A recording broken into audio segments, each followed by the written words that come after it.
In this video, you will be meeting people who work in water and wastewater careers. These are not actors. They are real people doing real jobs, and they will share their personal experiences with you. I worked as a seasonal employee while I was going to university. I worked the summer months to pay for my university tuition. Started out with the CN as an engine watchman, and once I got laid off, I seen a job at the water treatment plant. I used to haul crude oil and wasn't spending much time with my kids as they were getting older. I repaired water main breaks, did a lot of replacement of water mains, sewers. So I worked as more as a maintenance person. I started at an entry-level position, which is being a laborer with a crew, learning the basics, and then stepping up the ladder, becoming a troubleman, and then I became a utility locator. And I went to high school, and right out of high school there was a job in the paper for the water treatment plant with this special program that you could start right out of high school. I've been in the water industry for 41 years, coming up 42 years. After the water would leave the water treatment plant and enter the water mains or primary water mains, the water system operator would be in charge or look after that water. So if there was a leak on that system, a water systems operator would come and investigate the leak. Any given day, we don't really know what might be happening, depending on if we have a water break or equipment breaks down. One of the big reasons I really like my job is I'm outside. I'm outside all the time, every day, regardless of the weather. And it's a great experience. You get a lot of exercise, a lot of fresh air. I like that I get to work in the office and outside of the office. It's a nice change. I can go from doing computer work to outdoor work. Somebody will phone in for locates for a construction site or doing digging or planting, any kind of ground disturbance, and anything that's around a feeder main or a force main I would mark out. We would put paint down and draw them up a sketch of their work area and what is in conflict with our utility. Emergencies are pretty much par for the course. Unfortunately, whether it's changing of weather, causing the ground to shift, you get main breaks, and those can cause a lot of property damage really quick. When people don't have water, they're usually not very happy. I mean, it's not pleasant when you get home and there's no water in your house. Everybody uses water. I mean, to wash, to eat, to cook, to drink. Water is quite important, and you don't miss it until you don't have it. And when you don't have it, you want it. Water is a resource that's dwindling quickly, and the management of it is very, very important. Leaks cost a lot of money, and to get those leaks dealt with fast and efficiently, that saves a lot of money, and that saves a precious resource, which is water. If nobody marked out any utilities while there are people digging, there could be damage to our feeder mains, which would put people out of water or cause property damage with flooding water. I'm protecting people from bacteria and viruses that could occur in water. As a water systems operator, my job is important so that when you turn your tap on, that you actually get clean drinking water.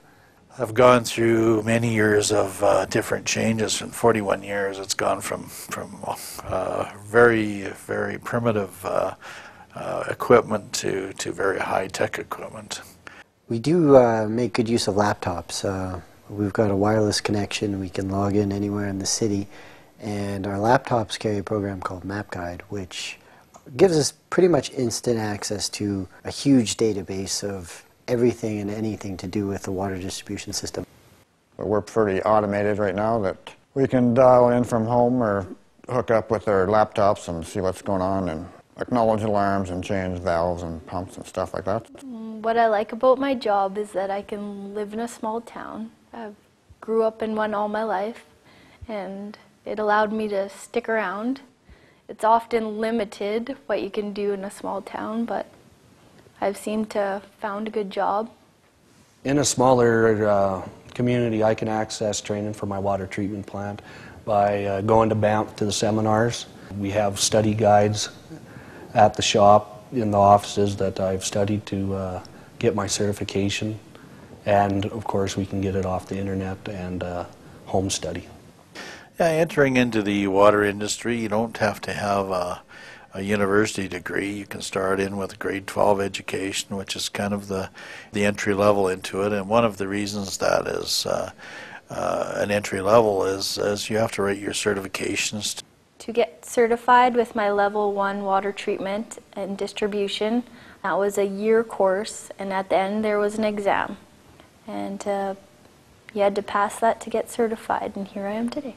To move up the ladder, you basically have to start at the bottom as a laborer and get experiences in different levels, such as hydrant repair, leak locating, utility locating, crew leading, and then eventually into the office. I love my job. It's actually a great job. It's, I guess, being here 41 years with the water system, I guess if I didn't like my job, I probably would have been gone a long time ago. But what I like about being a water systems operator is most days can be quite busy. We'll stay nice and busy all day, and that's what I like the most about what I do. What I'm doing helps the community. It provides a service for the community. One of the great things about working in the water distribution end of things is it's always in demand. I have a pretty reasonable home, and I've got lots of toys, and I feel that the water industry's treated me very well. You also have to be able to get along with the public, because we deal mainly with the public or contractors. My psychology background did help immensely when it comes to dealing with the public, as well as prior experience in retail. You got to pay attention, to be honest, to be able to work together. We're looking after the future for my kids and my kids' kids, because we've got a lot of the baby boomers like myself and others ready to leave the organization because we're ready to retire, and we need somebody to take over to make sure that system is going to operate 100% when we leave. And my feeling now is I want to make sure that I got somebody trained to look after what I used to do that has the same dedication to ensure that we keep that water running and ensure that we're doing our best we can for water conservation. If you think that you'd like to be a water and wastewater professional and you want to know more, then check out the online Career Center at the web listed at the end of this segment.